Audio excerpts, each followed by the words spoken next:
This tier has caused a lot of statics to blow up, and even the ones that haven't, I've had members causing problems left and right, making progging and clearing way less fun. So why does this happen, and what can we do to prevent it? Hello everyone, my name is Samir.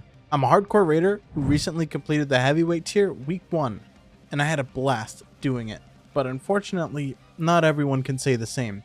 So let's get right into it. Why do statics blow up? There are a lot of reasons, of course, but the number one reason, in my opinion, is a conflict in goals or interests. I bring this up a lot on my channel because to me, it's the core foundation of how anything gets done. Let me give you an example. You're recruiting for a week 1 group. 7 out of 8 players want to clear a fight as fast as possible. You recruit the last player you need to fill the roster, and on paper, they also want to clear week 1, but this player isn't particularly concerned about clearing as fast as possible. At face value, you might not think these goals conflict, but they actually do.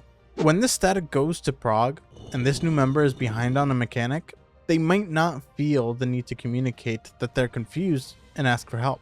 Or even worse, the group notices, tries to help, and gets yelled at for backseating. This player isn't a bad player by any means. They're good enough to clear week 1, but they enjoy figuring out mechanics themselves and would rather pull until it clicks instead of talking it through, or looking at a diagram.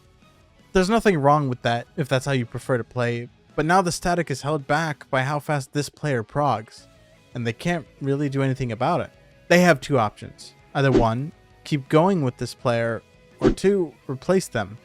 During week 1, finding a replacement who can meet the group's hours is really hard, so most statics just choose to deal with it. It's not ideal, but they feel like they have no other option.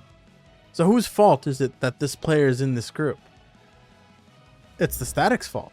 They had a clearly defined goal, but they didn't enforce that goal when recruiting. And now, they can't achieve what they wanted to because they compromised just to fill the roster.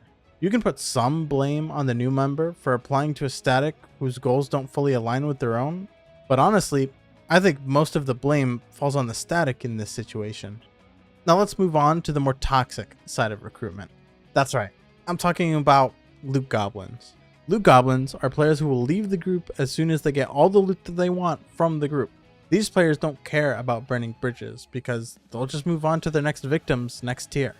Statics will often want to re-clear until everyone gets all the loot they want. In fact, this is usually the expectation unless stated otherwise. It is really hard to determine if someone's a loot goblin, so I highly recommend thorough background checks before accepting someone into your static. Better to be safe than sorry. Your friends are going to be the default people you look to when filling or joining a group. Because of this, you might be more willing to be complacent with their performance. In other words, your judgment becomes cloudy when it comes to your friends. This can go 2 ways. Either 1, all is good and progression goes really well, or 2, they don't meet the expectation and underperform. This is still your fault. You can't have a soft spot for anyone. You have to be able to look at each candidate as objectively as possible. Sure, you have the chemistry and you know this person's habits, but you won't know how someone really is in prog until you prog with them. Let's flip the perspective now. Let's say you're solo and looking for a group. Your goal is to clear as fast as possible. In fact, you want to aim for world first. You find a recruitment post for a group looking to clear as fast as possible. Now you might think this is a race group, and it might be, but you need to make sure you understand the context of this group.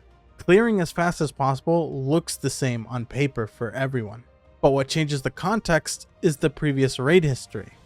Lucrezia is a popular world race group that races with the intention of achieving world first.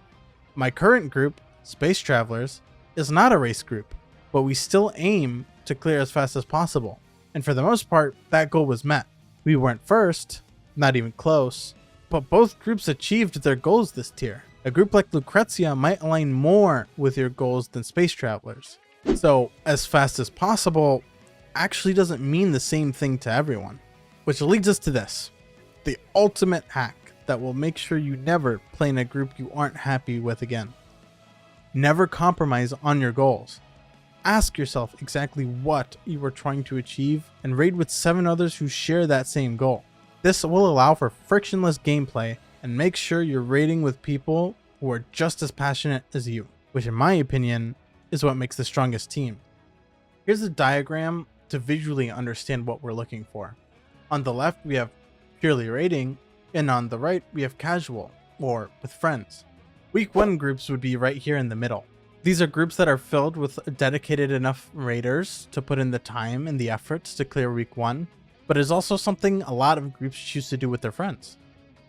Week 2 plus is more on the casual side, usually because these types of groups don't really restrict themselves with time. They don't really care when they clear, they just want to clear. And this is probably the best place to be casual. Under no stress and no pressure, the vibes in these types of groups are probably the best you'll ever see. I'd say World Prog groups are right about here. These are groups of friends that whenever it's time to prog, it's just business for them.